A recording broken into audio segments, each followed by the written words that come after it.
అందరికీ నమస్తే అండి. ఏదైతే రాజమండ్రిలో జరిగినటువంటి ఘటన మెడికో ప్రియాంక గారిది హత్య అని చెప్పేసి నిర్ధారణ అవ్వడం జరిగింది.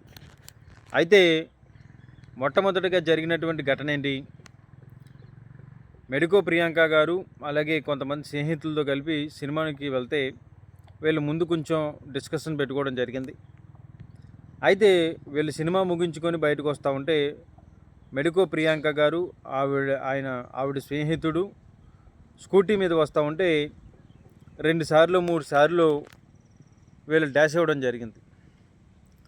అయినప్పటికీ కూడా ఆవిడ వెనక్కి తిరిగి చూస్తే గేటు దాటిన మరుక్షణమే కారు రివర్స్ గేర్ వేసి 2 సార్లు గుద్దితే ఆవిడ స్కూటీ మించి పడిపోయి రోడ్డు మీద పడిపోతే ఆవిడ మెడ మించి అయితే కారు చక్రం వెళ్ళిపోవడం జరిగింది. ఇది జరిగింది ఎప్పుడంటే ఆగస్టు 3వ తారీఖున జరిగింది. అయితే అక్కడ సీసీ కెమెరాలో కూడా రికార్డ్ అయింది. ఈ పాటికి అందరూ కూడా చూసే ఉంటారు. కానీ 3వ తారీఖు నుంచి 6వ తారీఖు వరకు కూడా ఈ కేసుని కదలనివ్వకుండా చేశారని ఒక ఎమ్మెల్యే అని చెప్పేసి ప్రధానంగా ఆరోపణ కూడా వినిపిస్తోంది, అధికార పార్టీకి సంబంధించినటువంటి ఎమ్మెల్యే. అయితే దీని మీద ఎప్పుడైతే మాజీ ఎంపీ భరత్ గారు అలాగే వైఎస్ఆర్ కాంగ్రెస్ పార్టీలో కొంతమంది నాయకులు రెస్పాండ్ అవడంతో ఇది కాస్త ఉధృతం పెరిగి ప్రభుత్వం మీద ఒత్తిడి పెరుగుతుందని చెప్పేసి వాళ్ళిద్దరినీ కూడా వెంటనే అరెస్ట్ చేయడం జరిగింది. అయితే ఇక్కడ జగన్మోహన్ రెడ్డి గారు ఒక ట్వీట్ చేయడం జరిగింది.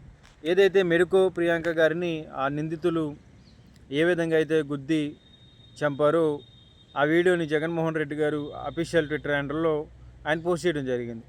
అయితే దానికి ఏదైతే సిదిలి అప్పలరాజు గారికి కుమారుడు చేసినటువంటి యాక్సిడెంట్కి లింక్ పెట్టే ప్రయత్నం అయితే కొంతమంది నాయకులు మాట్లాడటం జరుగుతోంది.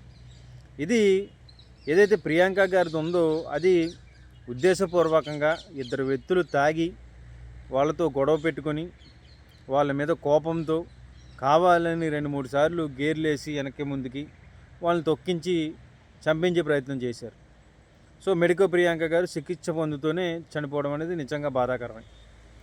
అయితే వీళ్ళని నడి రోడ్డు మీద నడిపించి తీసుకుని వెళ్ళి అరెస్ట్ చేయాలి. ఎందుకంటే వీళ్ళని సైలెంట్గా అరెస్ట్ చేసి వీళ్ళని కోర్టులో సబ్మిట్ చేయడం జరిగింది. ఇక్కడ సిదిలి అప్పలరాజు గారు కుమారుడు చేసింది ఏంటంటే ఆయన బైక్ తోలుకుంటా వెళ్తుంటే ఒక గొర్రెల కాపరి బైక్ అడ్డు వచ్చినట్టుగా ఉన్నారు. కానీ అక్కడ యాక్సిడెంట్ అనేది ఇంటెన్షనల్గా చేసినటువంటి యాక్సిడెంట్ అని చెప్పేసి సిదిలి అప్పలరాజు గారు కుమారుడు మీద కేసు పెట్టడం జరిగింది. అంటే హత్యాపూర్వకంగానే సిదిలి అప్పలరాజు గారు కుమారుడు గొర్రెల కాపరుడిని గుద్ది చంపాడని చెప్పేసి ఆయన మీద కొన్ని సెక్షన్లు మర్డర్కి సంబంధించిన సెక్షన్లు పెట్టడం జరిగింది. దీని మీద హైకోర్టు సీరియస్ అవడంతో వెంటనే యాక్సిడెంట్కి సంబంధించి ఇలాంటి కేసులు ఏంటంటే వెంటనే మళ్ళీ సెక్షన్లు మార్చి యాక్సిడెంట్ కేసులు పెట్టడం ఇదంతా కూడా జరిగింది. అయితే ఇక్కడ ఏంటంటే దీనికి లింక్ పెట్టడానికి కనీసం మనకు బుద్ధి అయినా ఉండాలి. ఎందుకంటే సిదిలి అప్పలరాజు కుమారుడు అనే వ్యక్తి అతను వెహికల్ తోలుకుంటా వెళ్తా ఉంటే యాక్సిడెంట్ అనేది అనుకోకుండా జరిగింది. ఇక్కడ మనం ఏదైతే ప్రియాంక గారు జరిగినటువంటి ఘటన చూస్తూ ఉంటే నిజంగా చాలా బాధ కలుగుతూ ఉంది. వాళ్ళ తండ్రి గారు కూడా ప్రభుత్వం ఏం చేస్తూ ఉంది, ఇంతటి దుర్మార్గం చేస్తూ ఉంటే మీరు బయటకు వచ్చి మాట్లాడారని చెప్పేసి చంద్రబాబు నాయుడు గారిని ఇంకా మిగతా నాయకులను కూడా డిమాండ్ చేయడం జరిగింది. ఈరోజు నిజంగా ఏంటంటే ఆ కుటుంబాన్ని పరామర్శించి ఆ కుటుంబానికి ధైర్యం చెప్పాల్సినటువంటి బాధ్యత మన రాష్ట్ర ముఖ్యమంత్రి చంద్రబాబు నాయుడు గారి మీద ఉంటుంది. అలాగే ఇంకా కొంతమంది నాయకుల మీద కూడా ఉంటుంది. ఇక్కడ ఏంటంటే ఆ కేసుకి ఈ కేసుకి ఏమాత్రం పొంతననేది లేదు.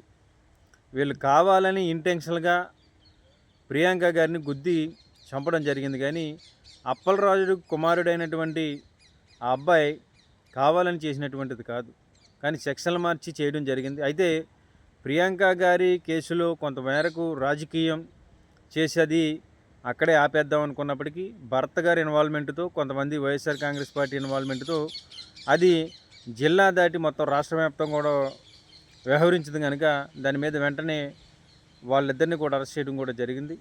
వాళ్ళకి తగినటువంటి శిక్ష పడుతుందని చెప్పేసి కొంతమంది మాట్లాడటం కూడా జరుగుతోంది. మరి ఏ విధంగా అయినప్పటికీ కూడా ఇలాంటి వాళ్ళనైతే ఎట్టి పరిస్థితుల్లో కూడా క్షమించేటటువంటి అవకాశాలు ఉండకూడదు.